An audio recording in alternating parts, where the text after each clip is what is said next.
Okay, we're here in Sacramento just before the start of the Tour of California, 2009 Tour of California. We're talking with Paul Kimmage, author of Rough Ride, a famous book from the 1980s about his experiences in the pro peloton and the doping that went on. Mr. Kimmage is here to cover the race for the London Sunday Times. Can you tell us a little bit about, this is the first time you've come to this race, I believe. Yeah, it's my first time here, yeah, looking forward to it. What made you decide to come this year? Was it because of Lance Armstrong coming back, or was it just because the race has gotten bigger? Well, not only because of Lance Armstrong, but that was a factor, but also the fact that Floyd Landis is back, even Basso is here, Tyler Hamilton is here, and in terms of where the sport is at, I just found that, you couldn't really stay away. It's just, there's so much going on, and in particular this week, I just found it, yeah. Now, you wrote what was probably the definitive book on doping in the 1980s, when it was really quite rampant. And you have obviously made it a crusade to work against doping in cycling. Last night in the press conference, you and Lance Armstrong got into a bit of an exchange,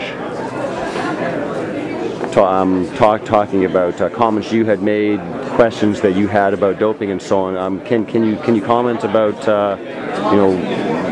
Well, yeah, no problem with that. Lance announced his comeback 6 months ago. And he said he was going to be transparent, open with the media, acknowledged he hadn't always been open with the media in the past. And he came in and waved Don Catlin at everybody and said, look, this is the new me. So I sent off a request for an interview, several requests, and all of them were turned down. So the only opportunity I have to ask Lance any questions is at a press conference, because otherwise I wouldn't ask questions. I don't believe in, I work on a one-on-one basis. So that was why I asked the question I did last night, because it was my only opportunity to actually get to speak to Lance. I didn't welcome his return to the sport. I see it as a very regressive step in terms of his attitude to doping in cycling, which for me has always been very curious.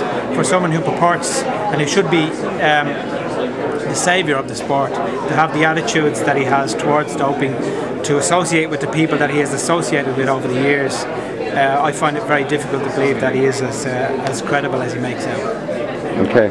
So you think he would have served the sport better if he had stayed retired?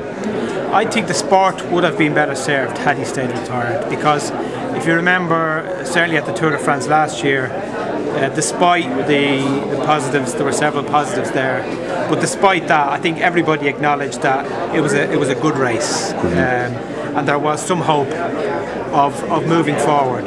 But since then, and since Lance's return, suddenly the focus has shifted to the old stuff, and there have been some uncomfortable developments since he's announced his comeback. For example, the UCI make rules about doping, and I don't understand why, when Lance Armstrong comes back, those rules are suddenly changed. And I'm referring to the fact that he should not have been allowed to compete according to UCI rules in Australia, but was allowed to compete. Oh, you're talking because he hadn't been under doping control for 6 months. Right. Yeah, they have a rule, you've got to be 6 months, and he'd only been 5 months back.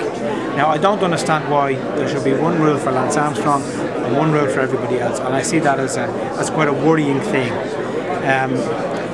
So yeah, that's why I don't feel that his return is very good for the sport. Okay. Now, what about the argument that he and others would make that people like Floyd Landis and even Basso and so on, they paid their debts, so they should be allowed to come back and race and show that they can now do it clean? Well, that argument is also made for David Miller. And I was one of David Miller's greatest critics.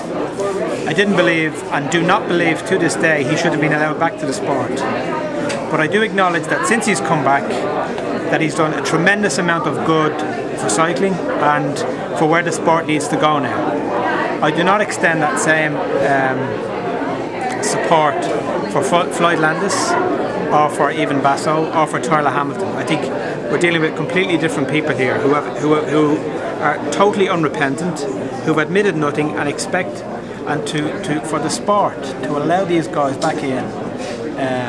I think is a very regressive move and very damaging to the image of the sport, and it sends out a very bad message to young guys out there coming into the sport, like Mark Cavendish here, who want to compete clean. They're going to look at, well, what is the penalty for stepping across the line? You make millions of dollars, you step out for 2 years, you come back, and everybody welcomes you with open arms. For me, that isn't a penalty. Do you think, bottom line, do you think cycling is getting better, or do you think it's stalled? Where do you think the sport is? I think the next 6 months up until the end of the Tour de France will tell us a lot. Thank you very much. No problem. Again, I'm really